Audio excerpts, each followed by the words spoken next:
এই পৃথিবী টিকে থাকার জন্য গাছের দরকার, মানুষ বেঁচে থাকার জন্য, প্রাণী জাতি বেঁচে থাকার জন্য গাছের দরকার।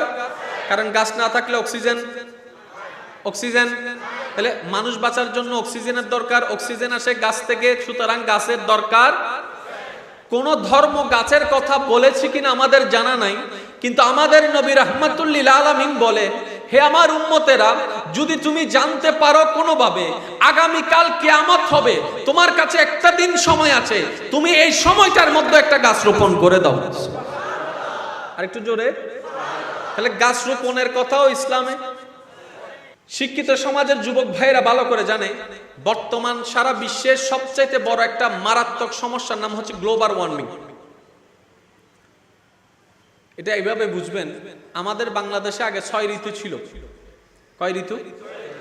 এখন টোটালি খুঁজে গুলে ঠেলে ঠুলে পাওয়া যায় গ্রীষ্ম, বর্ষা, শীত, বসন্ত, হেমন্ত।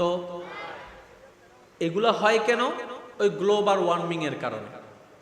এখন পৃথিবী গবেষণা করে দেখছে দিন দিন গরমের তাপমাত্রা বাড়ছে। আওয়াজ দেন না রে ভাই। আমরা যখন ছোট ছিলাম গরম এইভাবে দেখি নাই, এখন যেভাবে দেখছি। আরবের মধ্যে যান, মিডল ইস্টে যান, গরমের তাপমাত্রা আরো বেড়ে গিয়েছে। সব কিছুর পিছনে একটা দায় করছে, সেটার নাম হচ্ছে গাছ। তাহলে গাছের দরকার যে আছে, পৃথিবী অনেক পরে বুঝেছে, কিন্তু আল্লাহ আমাদের নবীকে দিয়ে সেই ইনফরমেশন আগে থেকে জানাই দিয়েছেন। বলেন